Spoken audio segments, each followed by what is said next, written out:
So thank you very much, everybody, for being with us tonight. I'm Isaac, the owner of Wilderness Union, Toronto's outdoor adventure community, and host of tonight's session.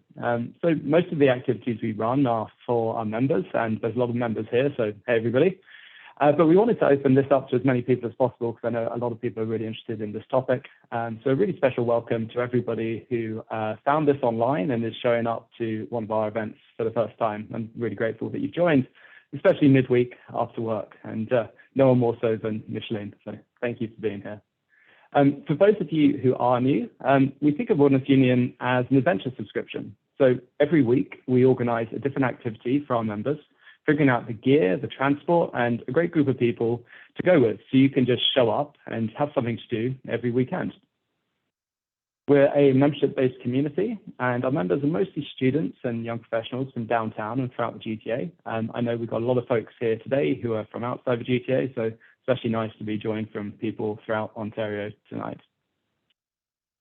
So tonight's session is part of our Intro to Backcountry series, and this is a series of events to prepare our members for the trips that we're going to be doing throughout the summer, because we're going to be going out into the backcountry, and for some people, it's going to be their first time.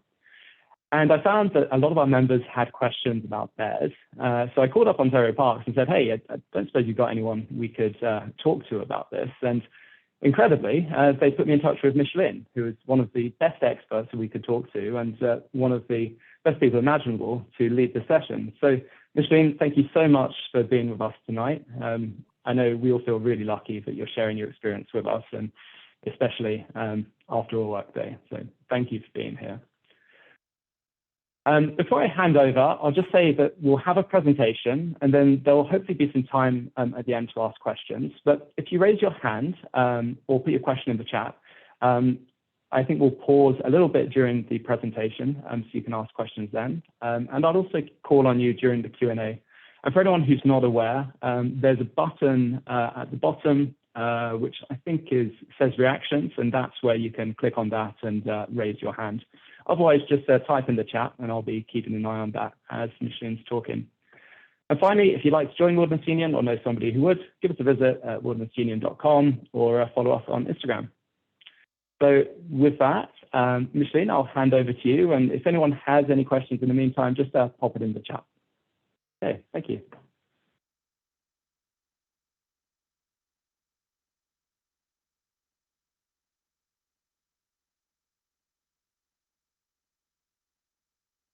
Well, thank you so much, everybody. And I'm really happy to be here talking to you about wildlife safety, and hoping to welcome you to Ontario Parks this year. We have some just fantastic parks. There's over 330 parks in Ontario, 113 of which are operating that have infrastructure that you can go and visit. And we welcome on average 10 to 12 million people a year. And so I hope you are among those people. So I am a wildlife biologist with Ontario Parks, and I've had a pretty exciting career. So I've started working for the Ministry of Natural Resources and Forestry when I was in my early 20s. I started as a summer student, and I got my fishing regulations one year, and there was an advertisement for summer students. And I saw a picture of a girl holding a fish, and they were asking people like me to apply. And so I've been working for the Ontario government in natural resource management ever since. It's just been a fantastic, rewarding career. And I've worked mainly with black bears. So I've done a lot of work with fish and small mammals and large mammals like moose and deer, but mainly with black bears. So most of my career, I worked in the North Bay District Office, and I was a bear management technician, and most of my duties included responding to bear encounters, but also the bulk of it was talking to people and educating people about bears and how to live and recreate safely in bear country, and how to reduce the chances of getting into a conflict with these animals. Bears are just these amazing, fantastic creatures, and they have so many unique biological adaptations that I could probably talk about for so long.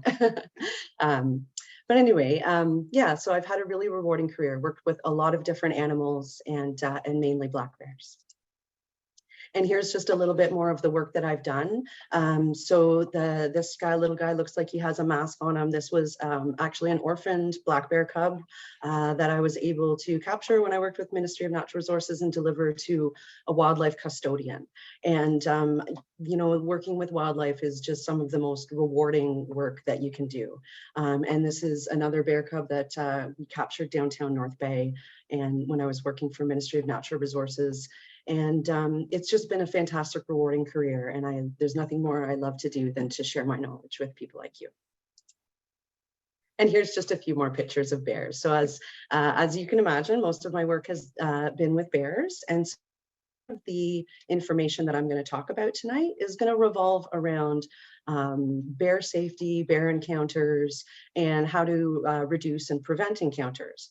But this information is broadly applicable to a lot of wildlife. So I will also be touching on moose and as well as wild canids like wolves and foxes.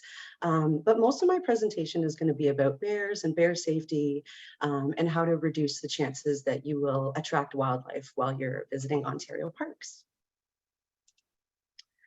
So my presentation today, we're going to go over general wildlife safety and etiquette, a little bit about how to observe wildlife properly. We're going to go over black bear encounters, moose encounters, wild canid encounters, and as I was saying, talk about how to manage your attractants properly. When we welcome you to Ontario parks, you're usually, coming for, a day, so you've got some snacks with you, or you're coming on a backcountry trip, so you've got lots of food with you and other things like toiletries. And all of these things have the potential to attract animals. So we need to know how to store them properly so that when we're recreating in parks, we're really recreating, we're coexisting with the wildlife that calls parks home. Okay, so just a little bit about general wildlife safety and etiquette that's broadly applicable to all species. So the most important thing I can really emphasize is never ever to feed wildlife. It is, the exception would be sort of birds in the wintertime, but generally speaking, when we're feeding wildlife, we are promoting unhealthy behaviors and an unhealthy diet. So we're not providing them the food that they require, and we're actually attracting them to areas of, areas like campgrounds or areas like trails where we don't necessarily want them to be congregating. And when we feed animals, it causes all sorts of problems. So I've been working in black bear management for a long time, and there's an unfortunate saying that is, if there's a fed bear, it's a dead bear. And that's because once they learn to get food from humans, then they'll continuously come back to try and access that again. So the number one thing you can do to really promote safe and healthy interactions with wildlife is to never feed them. The other thing is to keep your dog on a leash, especially when you're in provincial parks. As I'll talk about in a couple slides, we have a few regulations, and one of them is involving dogs. Dogs shouldn't be running wild in remote wilderness areas or in provincial parks, because they can instigate stress in animals. They can chase things. They can, and they have done things like, chase bears and then run back to their owner, and then it was a tense standoff. So really keep your dog on a leash. It's very important for the safety of wildlife and for the safety of your dog and yourself as well. Respect wildlife by maintaining a safe distance. And a safe distance sort of differs with the size of the animal. The larger the animal is, the more distance you want in between you. So if we're talking about a wolf or a bear or a moose or something like that, you want a lot of distance. And a good rule of thumb is if you can hold your thumb out and cover that bear or that moose or that wolf, then you're at a safe enough distance. But if you're so close where you get that feeling like, oh no, I'm a bit close, or it's within, then it's the best idea to back off and never pursue wildlife too. We all want to get really great, photos, and I can definitely recommend getting a great zoom camera and a zoom lens. And that way you can maintain a safe distance from wildlife, not stress them out, and keep yourselves safe as well. Pack it in, pack it out. It's probably a concept that you're all very familiar with. If you're bringing anything into the backcountry or on a hiking trip with you, you want to be bringing that waste out with you as well. And especially when it comes to things like food containers or food wrappers, because it leaves, even a food wrapper that doesn't have a granola bar in it, it leaves scent. And that has the potential to attract wildlife to the trail. And it's also litter, and we don't want to have that. So if you're bringing it in with you, always make sure that you're having a plan to bring it out with you as well. And then we also need to think about reducing scents. So if we're packing our garbage out with us, how can we reduce the scent of that so that it's not really stinky? And there's a lot of things that you can do, especially in the backcountry. You can burn anything that's combustible so that it doesn't have a scent at all. Rinse things out really well, and then have a couple of airtight bags that you keep your waste in. And then if you need to keep it in your pack for several days, we'll talk about hanging your pack later as well. Since lots of wildlife have incredibly sensitive noses, and they can smell things from a long way away. So we want to reduce the chance that they might come and investigate what's in your pack. And also learn about wildlife. I have a few links that I'll post into the chat after my talk. Ontario Parks has fantastic educational information for you. We have the Parks blog, we have our social media accounts from Parks and from our branch offices, and we really try and promote education about what we're doing in parks, about wildlife safety, and about all the wonderful things that you can do in parks as well. Okay, so this is a very text-heavy slide, and I realize it, but I just wanted to highlight a couple of important things, a couple of important rules that we have in parks that really promote coexistence between humans and wildlife. So the first thing is, nobody should disturb, harm, harass, cut any plant, harass any animal when you're in a provincial park. And this is because provincial parks are home to wildlife. And when we're recreating in provincial parks, we're recreating in their home. So we want to make sure, we're staying on the trails, we're not cutting vegetation, we're not pulling plants out of the ground or anything like that. And also that we're not disturbing or harassing animals. So we're not getting too close to them.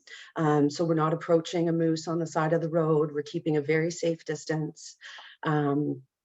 And then a very important regulation that we have as well is storing wildlife attractants. So when you're visiting a provincial park, we have a regulation that says when your wildlife attractants are not in use, so you're not cooking or eating dinner, or you're not using your toiletries, then these types of items should be stored properly so that wildlife can't access them. It's really important with items like food, beverages, food preparation containers, coolers, scented products like toiletries, anything that might have a strong scent and that could have the potential to attract wildlife. So we want to make sure that it's stored properly. And there's generally two lines of how to store things properly. If you're in a developed campground and you've driven in with your car, then we recommend locked in your trunk, in your locked vehicle with all of the windows rolled up. And then if you're in a backcountry campsite, then how we recommend that you store your attractants, like when you're not moving between campsites or when you're not using them, is hang them from a tree. I'll talk about it a little bit later too, but 4 meters off the ground and 2 meters out from the tree. Get some good rope to take with you. And there's lots of excellent resources online. There's many, many different ways to hang a pack and different strategies, and different people have different ways that they like. Okay, so yeah, so when you're in a park, don't cut down the vegetation, stay on the trails, and try not to harm or harass the wildlife. And that really means don't approach them, don't feed them, and don't leave anything out that might attract them. Okay, so I'm going to get into the real bones of the presentation now, which is black bear encounters. And this is where my strengths really lie. But I've noticed in working with wildlife, many different species, and working especially in human-wildlife conflict over the past 20 years, is that the information that's applicable to bears, if you if you really take this information to heart and think about it and try and make those changes in your own behavior, it is great for bears, great for people, and also widely applicable to all of, like many other species of wildlife. With bears, it's mainly about controlling your attractants and like things like food and bird seed. And if you control those and prevent access, then the bears aren't going to want to have anything to do with you. So I'll talk about that a little bit more. So what we can see here is a map of the black bear ecological zones in Ontario, and as well as I have a map of the parks in Ontario, all of the locations of the provincial parks. And you'll notice that this area here, that sort of borders the Great Lakes, this sort of central Ontario zone here, well, going up into Northern Ontario, this is where most of the bears are. And this is also where most of the parks are as well. 90% of our provincial parks are within black bear habitat.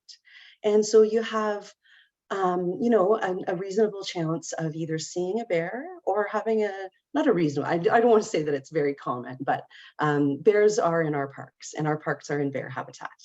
Now, how many bears are there in Ontario about? So there's actually about 85,000 to 105,000 bears in Ontario. And the Ministry of Natural Resources and Forestry has a science and research branch that does excellent research to figure these things out. And so as you can imagine, it's pretty hard to count individual bears, but what our fantastic scientists have done is really come up with an excellent population estimate. So we do think that there's about 85 to 105,000 black bears. And you'll notice this F2 region right here, that's Algonquin Park. The Algonquin Park is in that region. And there's about 24 to 25 bears per 100 square kilometers. So there are bears and we do need to take precautions. So a little bit about bears in Ontario. So they're generally solitary creatures. They tend to live by themselves, except when they're in family groups. So females stay with their young for about 17 to 18 months. So pregnant females would have gone into their den last year, had babies at around January and February. They'll stay together for this whole summer and they'll den up in the fall. And then the next year she chases them away and can undergo this cycle of reproduction again. So an adult female black bear can only reproduce about once every 2 years, depending if she gets sort of enough food to be able to be successfully in reproducing. Their home ranges, they vary. They vary based on many factors, including the quality of habitat, the age and sex class of the bear. So younger bears tend to take longer and move around on the landscape until they find a home. And male bears tend to have much larger home ranges than female bears. A home range of a male bear in Ontario can be about 150 to 250 square kilometers. So that's a huge area that he might travel. Whereas a female bear only has a home range of about 15 to 25 square kilometers. And, you know, they are called American black bears, but they do exist in many different colors. So generally speaking, they're black with a tan muzzle, and they can occasionally have white on their chest. But we do see cinnamon bears in Ontario, which are quite brown. And there also are Kermode bears out in British Columbia and the Great Bear Rainforest. And these are white black bears, and they're not actually albino. They're white, so it's a really interesting trait. And they can be big. I mean, size really depends on how old the bear is, whether the bear is a male or a female, and what types of food it's been able to eat over the year. So males are typically a lot bigger than females. Now, that's not to say some females haven't gotten big. I've handled some females that are well over 300 pounds, just these great, big, beautiful females. But normally, an adult female bear is, you know, under 200 pounds, so quite small, compared to a male bear who can be, you know, 300 to 600 pounds when they're fully grown. Male bears take a little bit longer to become fully grown than female bears as well. They can take up to about, you know, 10 years to achieve their full size and be able to really, you know, compete with other bears to be able to have the right to breed. So bears have some extraordinary senses. They can hear very well. They can see very well, but what's legendary is their sense of smell. So if we think about like a bloodhound dog or the best scent dog that there is, it is those animals are nothing compared to bears. Bears can smell food from miles away, and they're very intelligent animals. So bears have large home ranges, and so they need to remember where the food is on that home range. So wherever they've accessed food in the past, they'll make return visits there in the future. And this is really important. Like they know where they know where the oak stands are to access acorns, and they know where the blueberry patches are, and they can travel very large distances, over 100 kilometers to get there. But they will also remember where they have accessed non-natural attractants like human foods, and they will make return visits there. So if we can prevent them from ever getting anything from us, then we can prevent any return visits as well. Black bears are really one of the most intelligent animals in the forest. They are amazing problem solvers. I've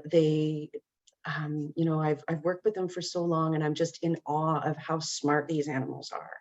And they really are one of the smartest animals in the bush, and I have a lot of respect for them. So what are these bears eating? So they are eating about 90% fruits, nuts, insects, and green vegetation.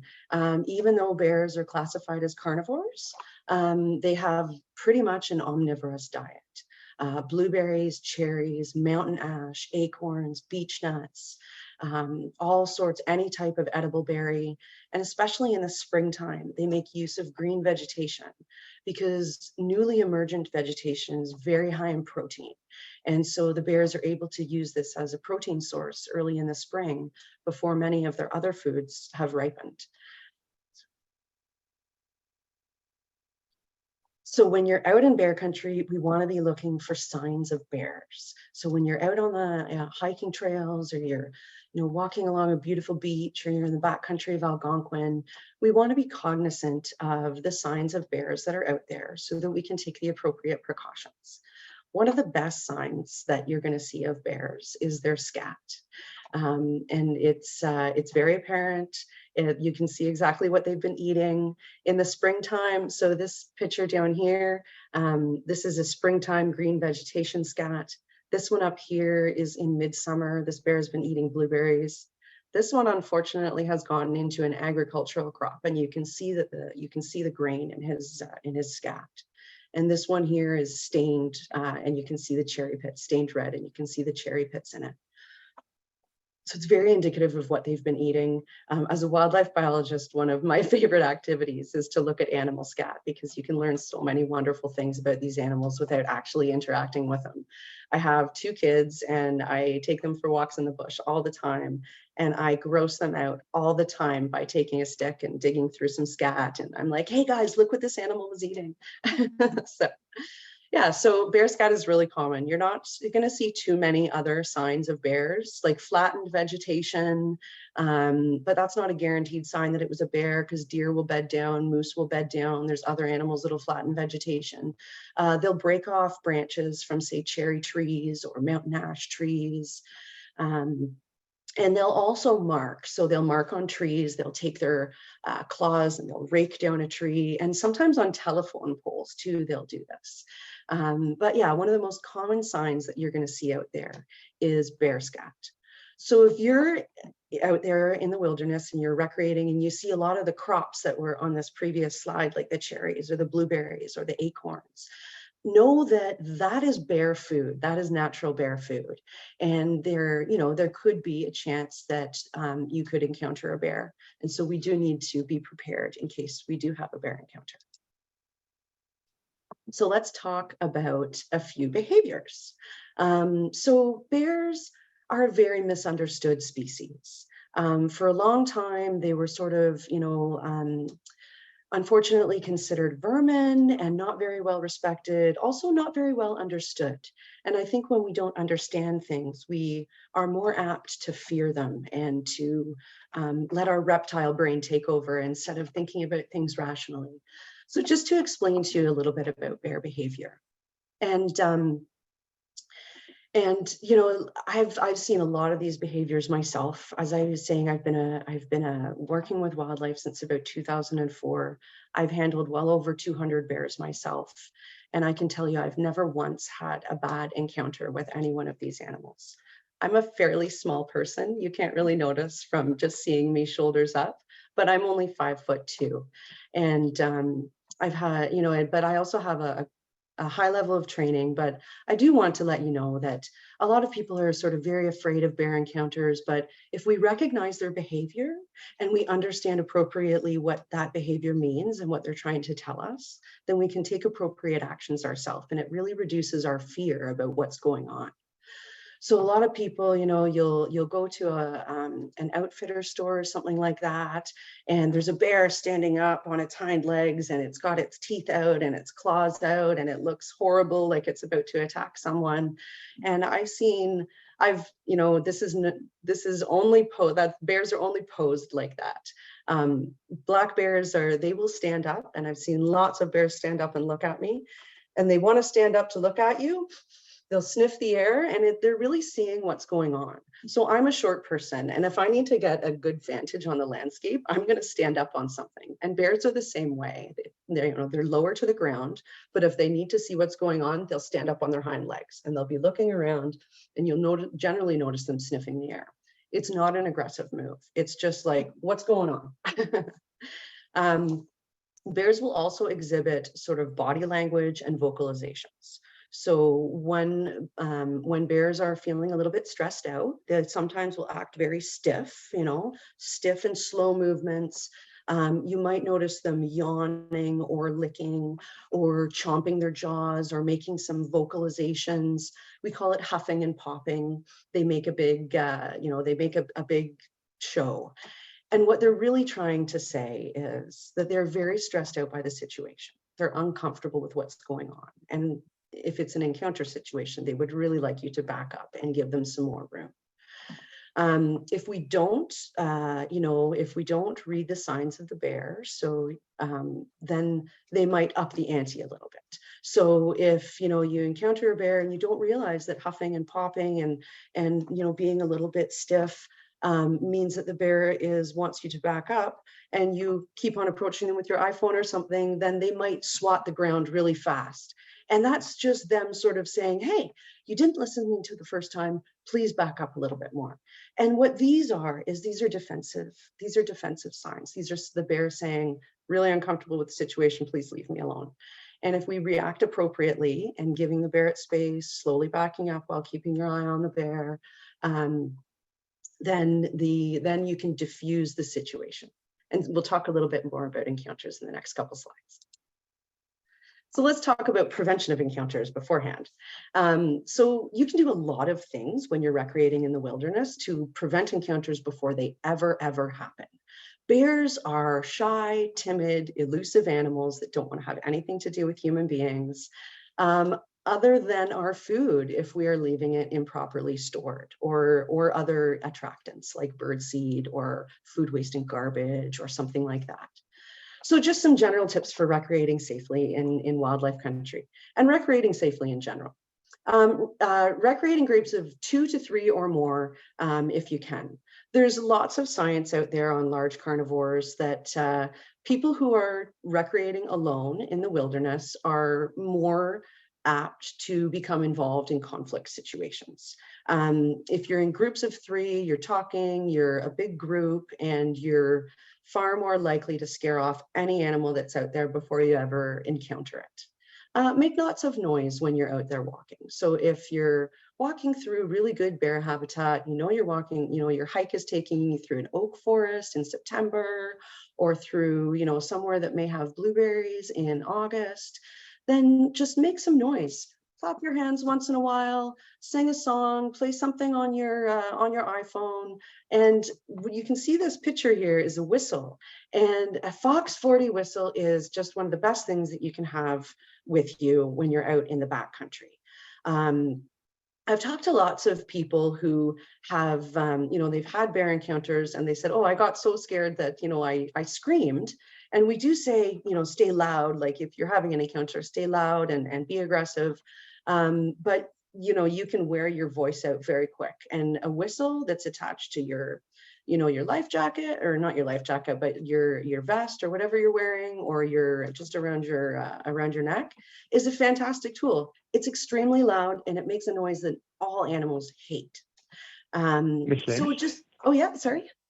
We've got a couple of questions in the chat about. Oh, sorry, I forgot to stop. No, that's no problem at all. But it seems like a good time to ask about that actually while you're on this subject. So I think the specific question is, do bear bells work? And I guess my question is there any advantage of a bear bell over just talking to yourself or to your friends or saying, hey there, as you're walking along? Yeah, I never recommend bear bells, to tell you the honest truth. I always recommend a whistle. Any repetitive sort of, bear bells aren't loud. You can't make them make a loud noise. They're just sort of they're a noise that bears can easily ignore and are not afraid of. So I would definitely, if you have bear bells on your pack, go out somewhere and grab yourself a whistle and put that on there instead, because it's going to be far more useful to you in any type of situation. And just the human voice actually is far more effective. I mean, in most parks, and bears in most areas, they're used to people. They live on the landscape with us. They know who we are, and they generally want to avoid us. So just having a conversation, or anything repetitive is not good. Anything that you can manually use is definitely better.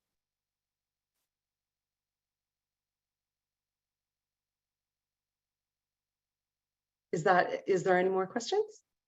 Well, we've got some questions about attractant storage, but I suspect you're going on to speak about that in more detail. So I'll wait until we get there. I am, yeah, for sure.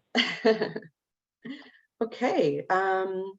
So be aware of natural and human provided food sources. So really be aware of what you're carrying, especially when you're on backcountry trips.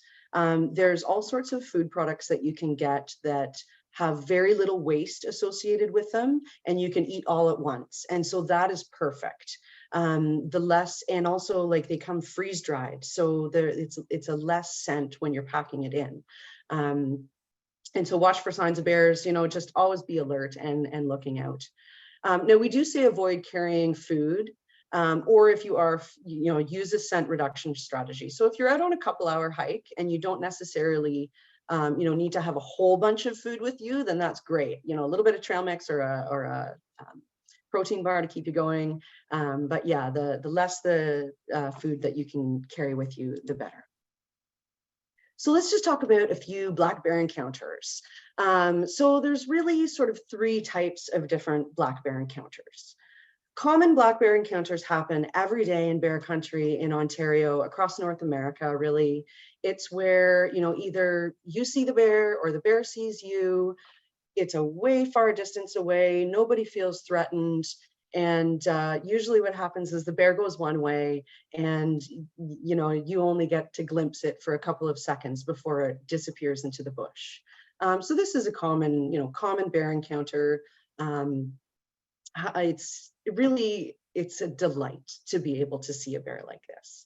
Even though I've worked with a lot of bears, when I'm driving down the highway or something and I catch a glimpse of a bear crossing the road or something, it makes your heart stop, and it's just like, wow, here's this amazing wild animal. And they generally, as I was saying, don't want to have anything to do with you. So common. So then we have close bear encounters. So this is when you and the bear are close enough to each other that one of you is feeling some stress about the situation. Now, generally speaking, this is like, so, the bear will come to your campsite, or you'll be walking on a trail, come around a trail, and there's a bear on the trail. So this is, the person and the bear have seen each other. The bear may have, may or may not approach you. Bears can sometimes be curious, and sometimes they'll see you and take a couple steps, then realize you're a human and beetle it the other way. And then we also have, so close bear encounters, the bear is generally going to be acting defensive. They're going to be vocalizing, they're going to be huffing, and they're telling you, hey, I just want you to back off, and that's all I want out of the situation. And I just wanted to talk a little bit about predatory encounters too, but I want to very much put your minds at ease in that predatory black bear encounters are extremely, extremely rare. So in Ontario, there's only been 11 fatalities associated with wild black bears since the 1800s. Millions and millions of people have recreated in the wilderness at the same time. And people have encounters with black bears every day that never end in anything negative whatsoever. But I just wanted to talk about it a little bit. So a predatory encounter is completely different than a close encounter where a bear is exhibiting defensive behavior, like huffing its jaws, like potentially swatting the ground, acting, in a stiff manner. A predatory bear, generally speaking, acts completely different. These animals are focused on you. They don't want to scare you away. They will appear silent. They may appear sort of in a stalking manner, but they won't be vocalizing at all. So that's the really key thing here, is that if you're ever, and also predatory encounters in Ontario there's really a trend, and it's extreme remote wilderness, and they're bears that have not had a history of conflict. And they're extremely rare encounters. So I just want to, remind everybody, millions of people recreate in Ontario parks every year completely safely. And the best way to, prevent any of these things is just to know how not to attract bears. But a predatory bear is different. And in this case, I really recommend to people, when you're recreating in the backcountry, to carry bear spray. Learn how to use bear spray and carry it, because it is extremely effective at deterring bears. There are some videos online that you can see that where it's been used on bears, and it is an immediate, they run the other way. There's some good science, there's some great science out of Alaska. Over 90% of bears are stopped in their tracks. So it's very safe. And so I would really encourage you, if you're thinking about recreating in the backcountry, learn how to use bear spray. I would recommend getting an inert can. You can get live bear spray and you can get an inert bear spray. I would recommend getting an inert can and practicing with it so that you know how the tool works before you use it in the wilderness. Bear spray is a tool, and just like any other tool, we need to know how to use it before we actually put it into action. So just to go over that one more time, bear encounters, there's really two different kind of bear encounters. There's a close defensive encounter and a predatory encounter. The bear is going to react completely different. In a close encounter, the bear is going to be defensive, vocalizing, huffing, popping, whereas a predatory bear will be more silent. And again, extremely rare. So what do we do if we encounter a bear? Okay, so the first thing is to take a big, deep breath. When we take a big, deep breath, it really relaxes our body. And instead of like clenching up and tightening all your muscles and being, oh no, take a deep breath, say, it's okay. I'm going to rely on my knowledge of bears and my, assessment of the situation. So take a big, deep breath. Don't immediately turn and run. Don't try and get closer to the bear. So normally people have two reactions when they see a bear. They either want to get close to it or they want to get as far away from it as possible. So never run away. Never run away from any animal. When you're running away, you're not making great decisions. You could be tripping over something and injuring yourself. And so you definitely don't run away. So if the bear hasn't seen you and doesn't show an interest, that's fine. Slowly back away and leave the area. You don't necessarily have to, you can go hike somewhere else, or you can, wait a little bit. But if you can, just leave the area and let the bear be there for the day. If the bear sees you and is watching you, then it's a good idea so you two know each other, or you two have seen each other, just, stop and just calmly, put your hands up and say, hey, bear, hey, not yelling or shouting at him, but just letting him know that you're human. And slowly back away, talk to them in a monotone voice, and go back, go back to the campground, or go back to and then from a safe vantage point, if you want, you can clap your hands for the bear to leave, try and let him know that there's no good things here. Humans are scary and he should just run away, and he or she should just run away into the bush. This, it sounds, so sometimes I sound silly, just, slowly back away and quietly talk to the bear. But really what you're trying to do is you're trying to diffuse a stressful situation. The bear is just, can be just as nervous as you are in the encounter. And so we don't want to immediately, easy bear, hey bear. And as I said, like most of the time, the bear is just going to run away into the bush. So again, if he approaches you and will not leave, so sometimes bears can be curious and we don't know what experiences these animals have had in the past, which is why I really promote people never ever to feed wildlife. Because if you feed wildlife, that wildlife can then come up to someone else who doesn't know that it might be looking for food. And, that's a bad situation. So if the bear approaches you or will not leave, then that's when we want to up the ante and get a little bit more aggressive. Get together as a group if you can, wave your arms up high, summon your deep, loud, aggressive voice, get together as a group. If you've got that whistle, now's the time to start blowing it, and just really let the bear know in no uncertain terms that he doesn't want to come any more near, that humans are, a bad news story, and to go back into the bush. And sometimes, you can have an encounter with a juvenile bear. And these guys are teenagers. And just like all teenagers, they get into trouble sometimes, and they don't necessarily know how to act appropriately sometimes. So, if you have a bear that is, coming towards you, stop, get together as a group, and that's when you make the loud, aggressive noises. Throw objects if you can, sticks, anything like that. And if you have your bear spray with you, that's the time to arm it. Okay, so what I didn't touch on was predatory attacks. They are so extremely rare that there's not that many of them to study, but the fighting back is your number one defense. So bear spray is fantastic, and I recommend to anybody, like, learn how to use it and take it with you when you're in remote wilderness, for sure. Be aware that bears are out there, and we want to have all the tools to maintain our safety, right? Like our first aid kit and our communications, and bear spray too it's really a great tool. So what can you do for preventing? Oh, sorry. Sorry, just on the topic of bear spray. So we've had somebody ask where we could buy inert bear spray.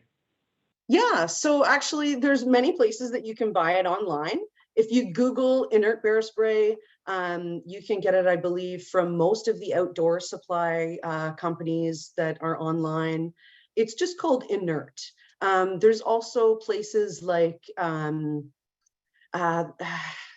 there's a company called Margot Supplies out of Canada. But what I would do is just Google inert bear spray, find a good Canadian supplier if you can, or even inquire at your local store that sells camping supplies, and see if they can possibly order it in for you too. But yeah, it's just called inert. It doesn't have any of the capsaicin in it. Capsaicin is the active ingredient that causes an intense burning of the eyes and temporary blindness and restricted breathing. So the inert bear spray doesn't have any of that. So it's perfectly safe for you to practice on how to use it. Now, bear spray, if you are using live bear spray, really do some research online and talk to people who have used it before, and read all of the safety labels associated with it, and make sure you're using it in accordance with you should only ever be using it on a bear. It sounds like you've probably faced down a few charging bears, but what I'm hearing from you is that doesn't necessarily mean they're predatory. So is the suggestion that you actually just face down a bear if it charges you because it's not predatory, and you only use bear spray in the case that they are stalking you and acting like a predatory bear? if you have bear spray, I would spray any bear that is charging you. Okay. Bear spray is only, it is only useful in close circumstances. So I'm talking 3 to 4 meters away. So this is a tool of really, not a tool of last resort, but it's a tool that you use after all of the other strategies that you have employed, like reducing your scent and reducing the amount of food that you're carrying, being really careful about your garbage and hanging your packs and not leaving coolers out for animals to get into. So bear spray, again, its effective range is about 3 to 4 meters. So if a bear is within that distance of you, then I would definitely, at that point, use it. Because no, it will not. And we've got a question from Michael asking whether bear bangers are useful and if you recommend those. Okay, so I actually don't recommend bear bangers unless you are sort of an experienced wildlife professional. And there's a number of reasons for these. So unless you are, so bear bangers are an incendiary device. They do sell sort of pen style bangers that I've seen where you can shoot them off. If you are going to be using this tool, you need to make sure that you're very proficient with it, that you know the range of it. Bear bangers, there's different companies that make them and they have different ranges. The ones that I use go about 20 meters before they make a very loud noise. So if you don't know how to judge distances appropriately and you haven't practiced with your tool, then you could essentially be shooting the bear banger over the bear's head and exploding behind it. And then, I mean, they want to run away from the noise. They're not going to run towards it. So yeah, I would, if you are going to use them, then practice with them and know that they're an incendiary device. And so really check your fire ratings before you're going out onto the landscape. Bear spray is your most effective tool. A loud, aggressive human voice, and then in the very rare instance that you would ever have that close an encounter with a bear, then bear spray is a tool of choice. Thank you, and thanks for the question, Michael. I think just one more question on this. You mentioned how very rare bear fatalities were. Got a question from Kim asking whether anybody or how many people have died from bear encounters in Ontario parks specifically. Yeah, so out of the 11 fatalities that have happened in Ontario, 7 of them have happened in Ontario parks. And that's since 1800, did you say? Yeah, and one of those actually was before Algonquin was a park. So yeah, it's very, very rare. So when parks have been parks, really, and the one that happened before Algonquin, it wasn't necessarily predatory related, but yeah, so 6 definitely in Ontario Parks jurisdictions. And the commonality here is we have remote wilderness settings and we have beautiful, and so yeah, and so we really want to promote everybody who's coming here to enjoy our beautiful remote wilderness, to know about the animals that are here, know how to reduce the chances that we're going to attract them, and then also know what to do in the case of encounters. Predatory encounters are so extremely rare, but bear spray is just a fantastic tool. And if anybody is going to be carrying bear spray, I would just add that get the holster for your belt, because you don't want to have it in your pack. You don't want to have it inaccessible. When you're walking through the bush in a remote wilderness area, you want to have it on your hip, and you want to be able to get it off your hip and out and be able to use it very quickly if you need to. So if you have it stashed in your backpack and you need to take your backpack off and open up and rummage through it, it's not a good idea. So they sell holsters that you can put on your belt. You can also get a carabiner clip that can clip to anything, but just accessible right near, and wear it in the same place, same place all the time, so that it's second nature to you. Yeah, and practice with it, just like any tool. Thanks very much. Just before we go into the next session, I'm just going to mention a couple of people have asked about bear bins and bear bags as well. So if you if you weren't going to mention that, that might be helpful. Thanks so much. Okay, yeah, so, so I completely forgot. I have so many things written down here to talk about, and I could talk about bears. So there's so many good products on the market for storing your bear barrels. Like you can see here in this photo, these gentlemen are hanging up a bear barrel. So even if you do have, you know, a bear vault or something like that, you still want to hang it up, because as I was saying, bears just, they have this legendary sense of smell. They're probably easily the best sense of smell in North America of any mammal, save maybe polar bears, because they can smell seals through ice. Yeah, they have this incredible sense of smell, and they will follow their sense of smell, like they follow their nose to food. But if they can't get into it, then, you know, they'll spend a little bit of time, but if they can't get into it, they're like, okay, I'm going to go find food somewhere else. So here we have bear vaults. So any product that you can find on the market that claims to be bear resistant, try and see if you can see if it's tested by anybody, or if it has any type of certification associated with it. And then with a lot of these products too, you do need additional locks. So there's some bear proof coolers or bear resistant coolers on the market, but you'd need to secure it with a lock if you want it to be bear proof. But these are fantastic tools to use. And I would highly recommend that if you want to invest in a couple bear vaults or some type of product like that, then definitely.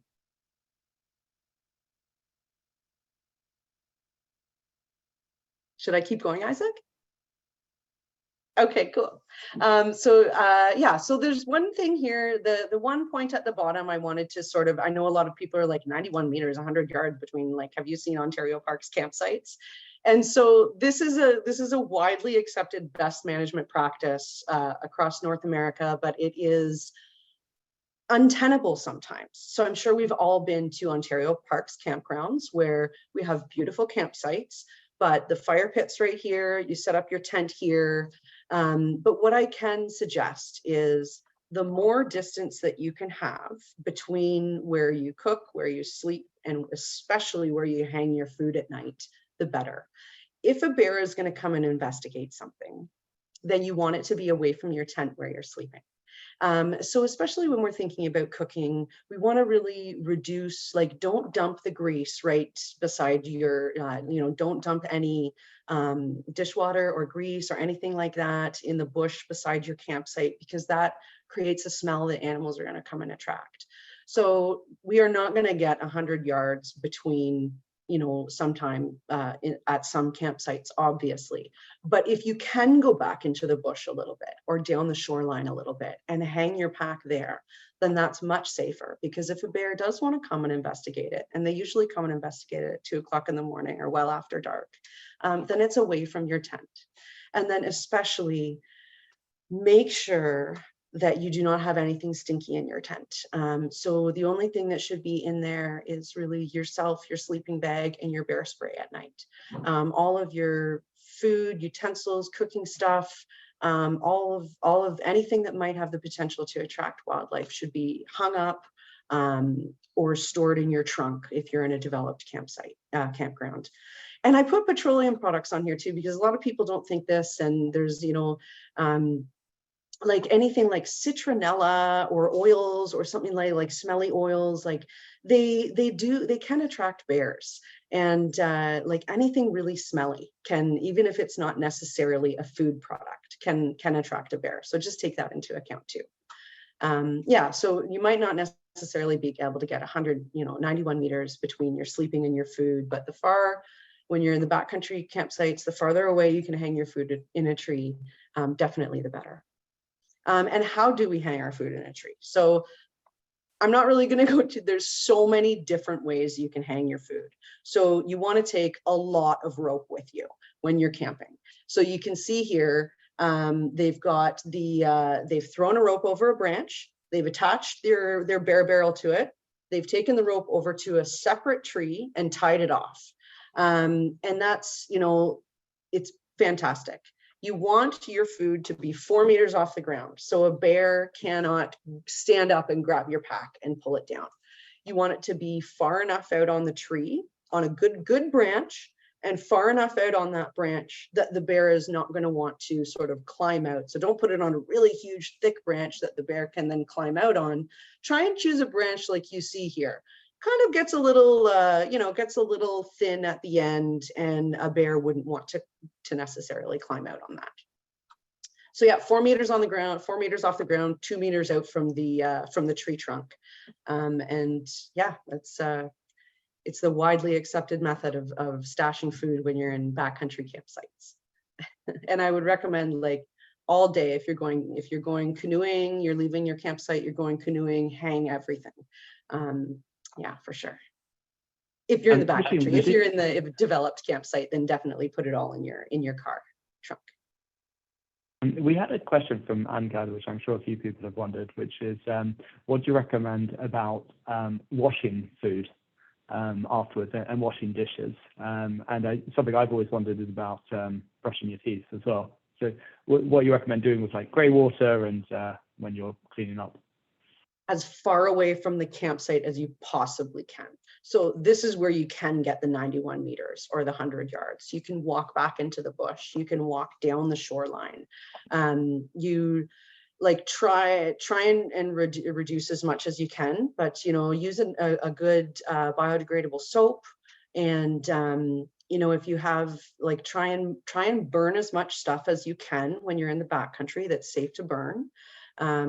Yeah, and it's just if you're disposing of gray water, then just try and do that. Don't clean your dishes like where you've just cooked bacon for breakfast, right at right at the shoreline there.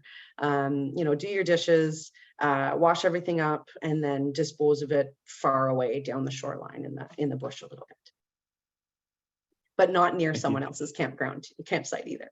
Be cognizant of that. Okay, awesome. All right, so I've got about 6 more slides, and I got a couple of videos to show you at the end. So thank you very much for bearing with me for this presentation. So let's talk about wildlife attractants. The number one thing you can do when you're out there in recreating in the wilderness is really to control your attractants and to understand what attractants are. So they're, generally speaking, high calorie food sources that an animal would think that they want to take advantage of. So things like food waste and garbage, things like pet food, things like dirty barbecues. So when you have like any type of like grilling, the grease that drips off it, it's fat, right? And fat is high in calories and the scent sticks around. So we really want to make sure, like, if you're cooking steaks or anything like that, make sure you've burned off all that grease and it's not just, as we were saying, dumped in the bush right beside your campsite. Bird seed. Bird seed is a huge attractant of bears. So black oil sunflower seed, which most people feed to the birds, if you have 7 pounds of black oil sunflower seed, that's about 20,000 calories. That's a lot of calories for an animal in a small package.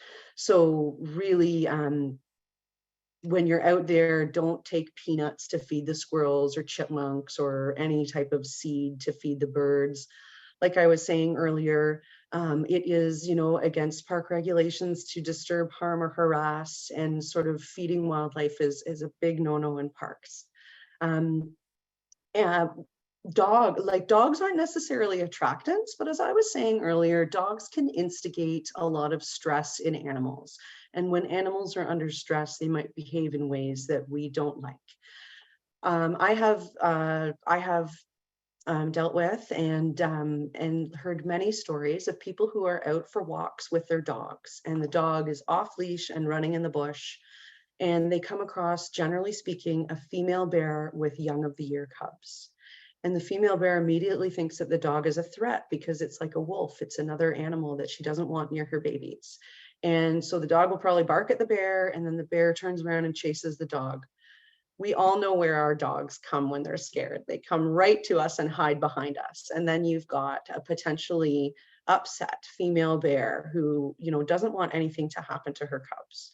So the best thing that you can do is keep your doggo on a leash at all times. And really consider if you need to take your dog backcountry camping with you. I would always recommend leaving them at home. But if you are going to take them backcountry camping, make sure they've got a leash on, definitely. Foods like berries, wildlife attractants, like if we're out recreating in nature and you're walking around and you notice, oh my gosh, there is a bumper blueberry crop here. I bet you that a bear has noticed that too and is somewhere in the area. So we just need to really be cognizant of the things that we have that could attract a wildlife. And in parks, like the cooler, number one, everybody's coming with a cooler. It's packed with hot dogs, hamburgers, buns, maple syrup, pancake mix, all this wonderful high calorie food. And humans aren't the only ones that will seek it out if it's available. So does anybody have any other questions about attractants or attractant management? It's really keeping it where the bears can't get it. So again, if you're at a developed campsite, in your vehicle, windows rolled up. Windows have to be rolled up because lots of bears can, grab a window and give it the old heave ho and get into your vehicle, and they can do a lot of damage. I just recently read a report on out of British Columbia. A lady had left 60 or 70 cans of soda in her car at night, and the window was rolled down a little bit. The bear broke the window and drank 69 cans of soda. Didn't drink the diet soda. Smart bear. So it's they're hungry bears. They have limited time on the landscape to get the food that they need to survive hibernation. And bears are amazing. I mean, these animals hibernate for 6 to 8 months a year. They don't eat anything. And so when there is food available, they want to eat that food and will take advantage of easily obtainable food sources too. So just make sure that anything you have is inaccessible. So I think we all know that you can't, or you shouldn't throw garbage or food in a thunderbox, but we've got a question from Graham about whether you can dispose of wastewater in a thunderbox. And a second question from Graham, thanks, is whether it's true that bears can climb out onto branches and get to your food even if you do a bear hang. I'm sure this is something lots of us have heard. Yeah, so actually, yes, if there is a privy, definitely you can, you could definitely throw it in there. So yeah, bears are extremely smart animals, and there have been bears out there that have figured out the hanging trick. They're few and far between, and there's whether it's difficult to say, right? Because without sort of an experienced person being on site to maybe see how the pack was hung, maybe the pack wasn't hung properly, maybe it was too low, maybe it was too close. So I think if you really take the guidelines into consideration and choose a big sturdy tree, really put a lot of selection into your tree. Big sturdy tree, branch that's fairly high up, that really goes down to a narrow point that will still hold your pack, because your pack could be heavy. So it is, it's difficult, and they're smart and they're excellent climbers. Oh my gosh, you can, I've watched 400-pound bears climb up a tree in just seconds. And so, yeah, and they're smart. So I've also seen bears, dealing with human wildlife conflict for a lot. People love to feed birds, and it's really, in the summertime, it's just a huge attractant of bears, especially in Northern Ontario, where we have a big bear not a big bear population, but a healthy and stable bear population.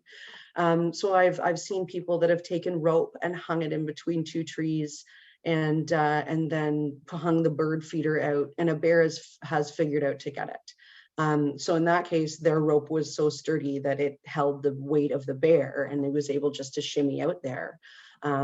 So I would, put a lot of thought into your selection of a tree.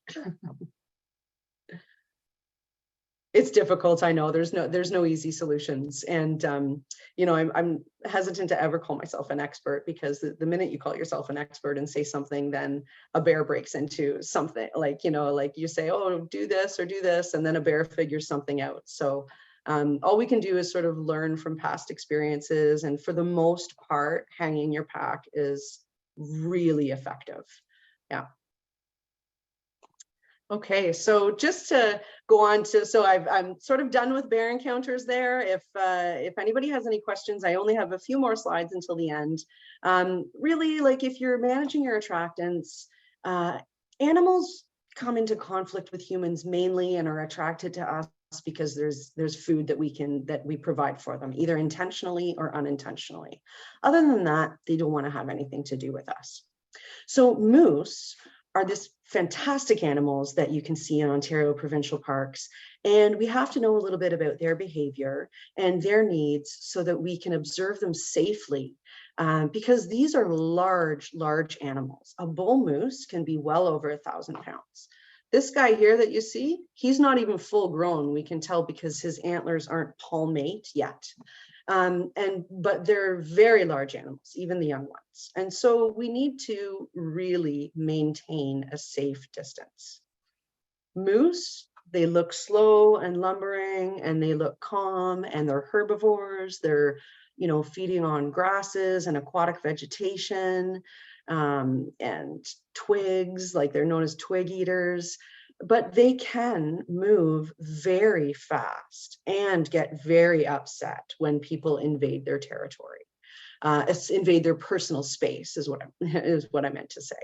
So we have here a bull moose, a calf, like little tiny babies, still got his tawny brown fur, and then we have an adult female here as well.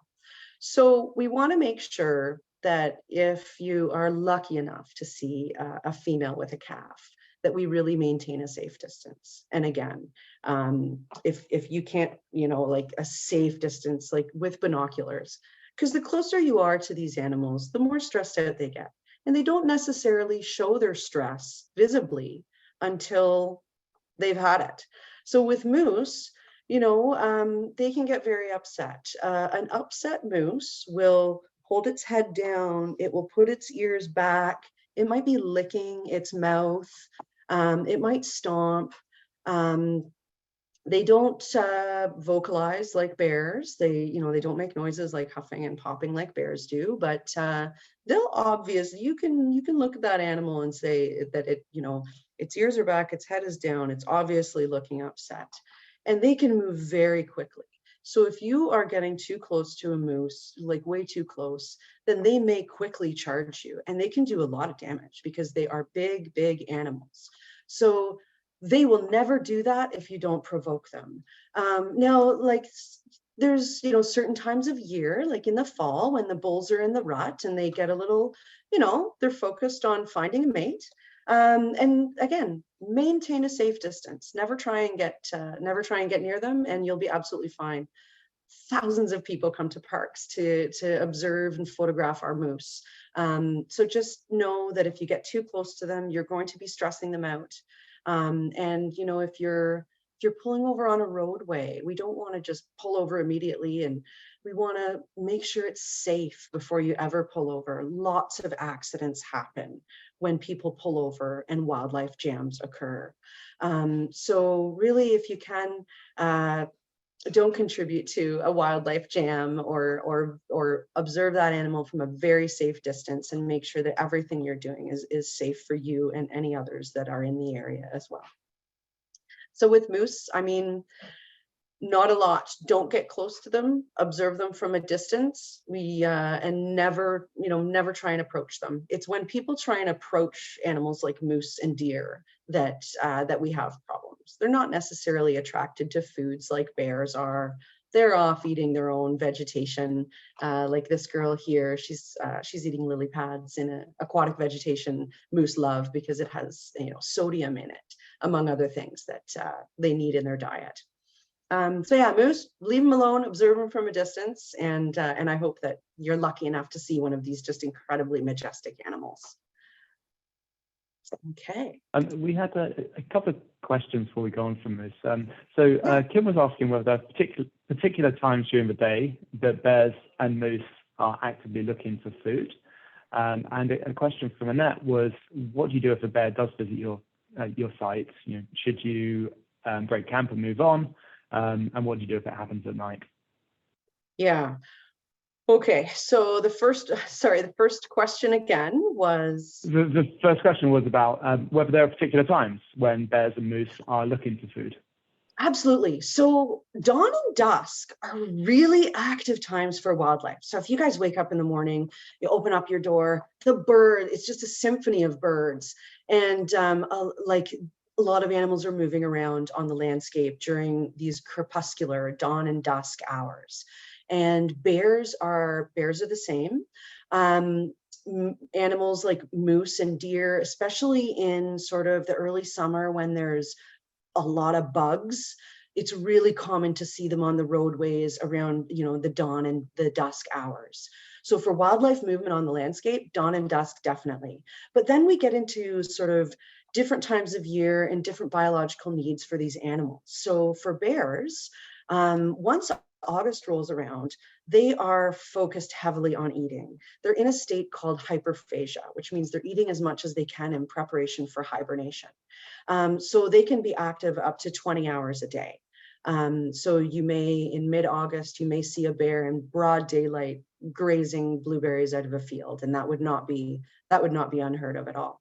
Interestingly, most animals do alter their normal movements in response to human use of the landscape. So for example, when I was actively managing human-wildlife conflict, I would mostly notice that bears would come into human areas at night and try and take advantage of non-natural attractants like food waste and bird feeders at night. And so the second question was? It was, what to do if a bear visits your site? Do you break camp and move on? And if that is the case, what do you do if that happens in the middle of the night? So it's a tough decision. And I would really say that in that situation, it's really, you need to think about your own personal safety and your comfort level. So as long as the bear, if the bear doesn't get anything, maybe you've just heard them sniff around, and you don't have any attractants out, and you know that your pack is hung properly. And then you could actively try and scare the bear away. Yell, make loud noises, let them know on no uncertain terms, there's nothing to be had here. I mean, bears are there. So, it is common, like not common, but it is not unheard of for a bear to come and sniff at night. And they're coming at night because they know that there's less human activity on the landscape in those hours. So it's kind of it's never great to have a bear on your campsite. But we know that, if they are still trying to actively avoid humans by coming at night, then they are still kind of afraid of us. So if we can be loud and aggressive and scare that bear away, but then you would still need to be vigilant for the rest of the night in case it does come back. You would need to scare it again. So yeah, it's a tough decision.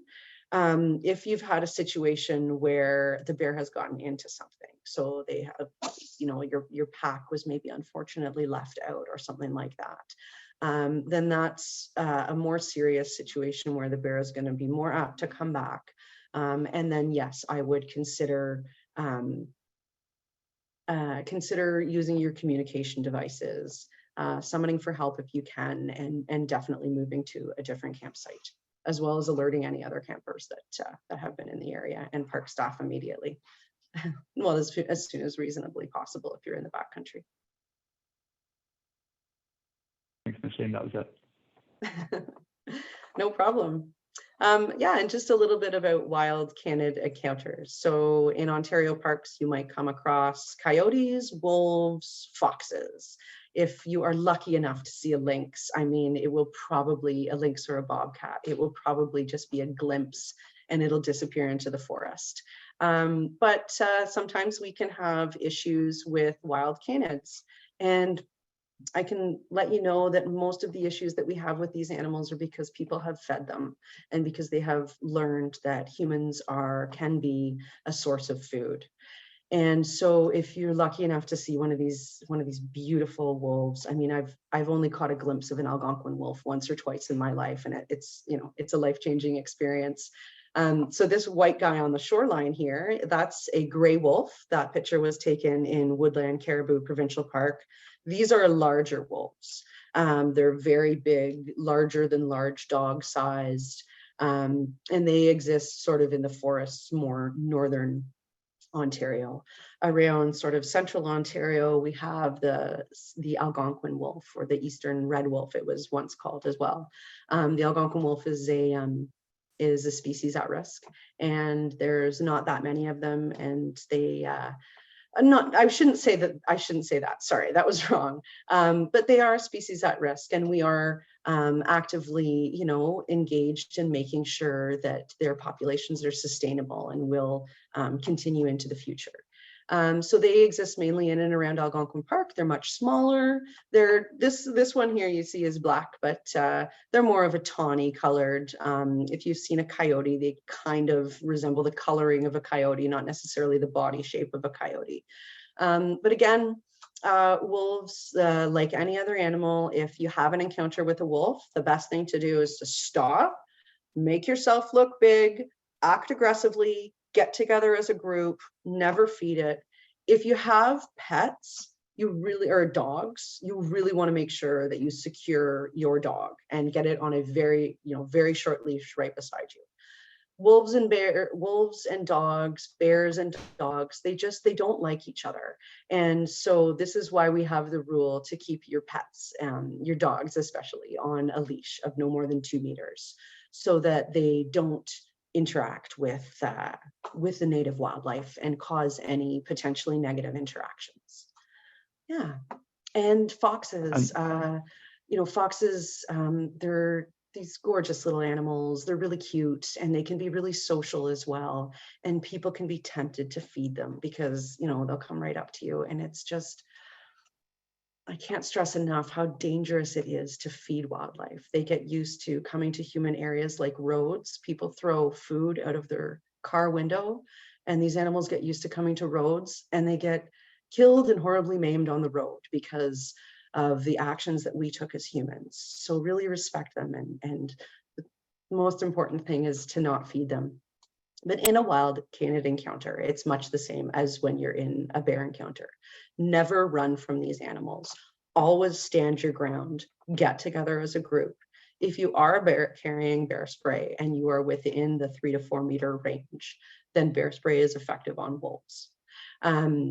That being said, if you ever do deploy bear spray in the field, you want to leave the area immediately, because after it's sprayed, it does create a scent that something might come and investigate. So if you have used bear spray, you need to leave the area immediately.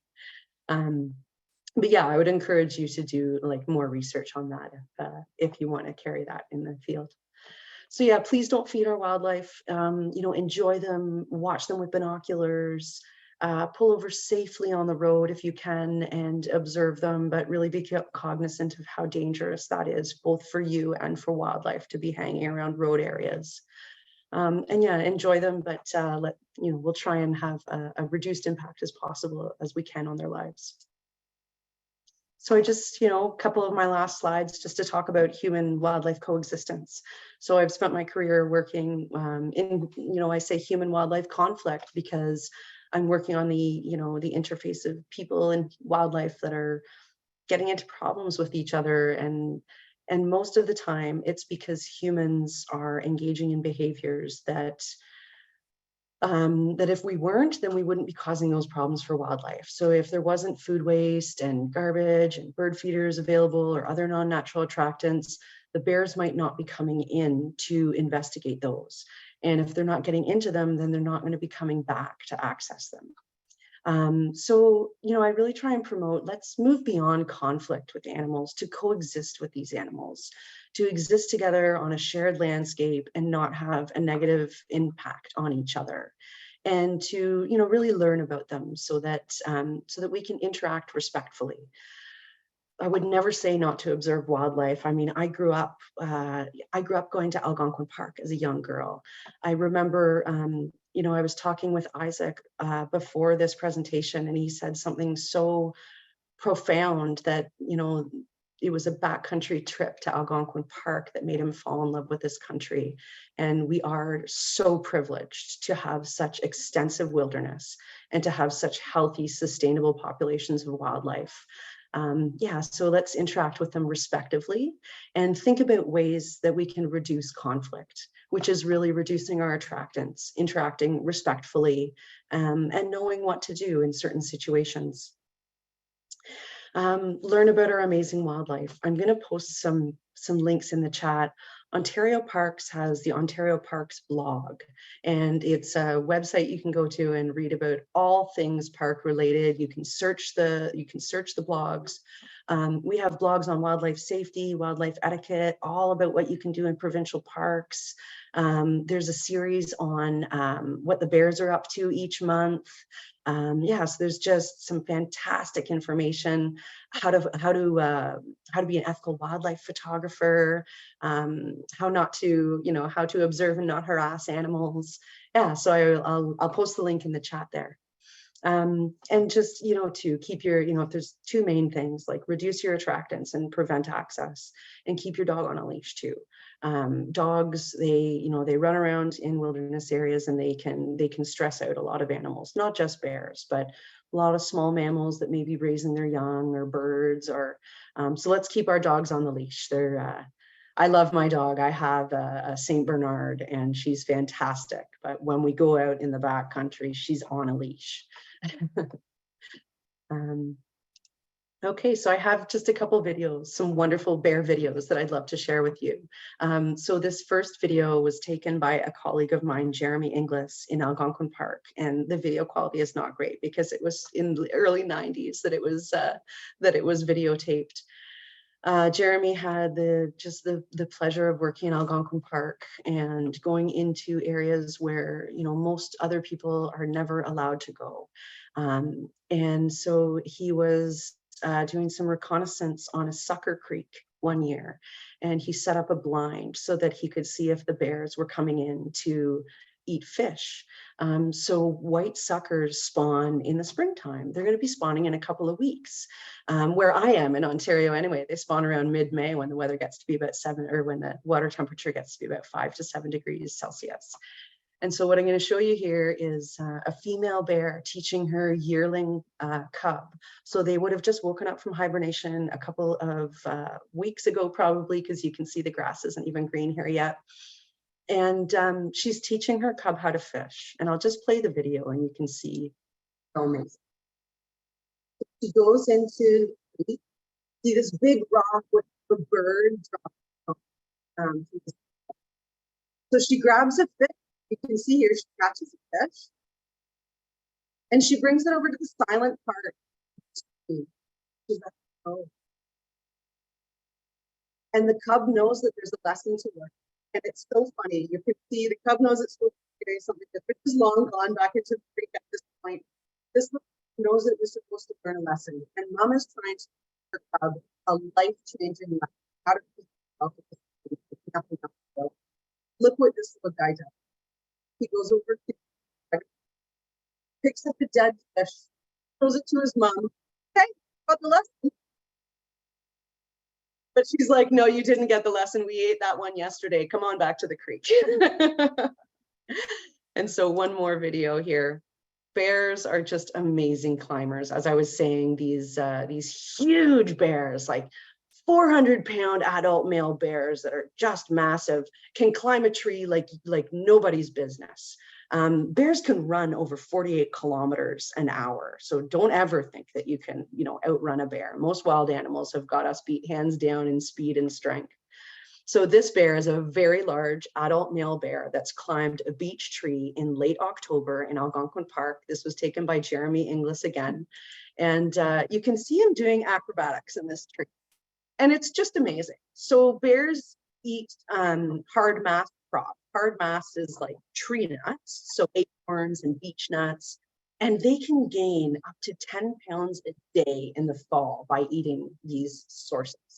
So if you are recreating in all Ontario parks in the fall, and why not? Because we have just the most beautiful landscapes with fantastic colors. Then look up the trees if you notice beech and oak trees around. You may be lucky enough to catch a glimpse of something like this. So I just want to thank everybody. I don't know if I've gone over my time or not. I'm so sorry. You know, I've had just a fantastic career with wildlife. I get to be involved in amazing things.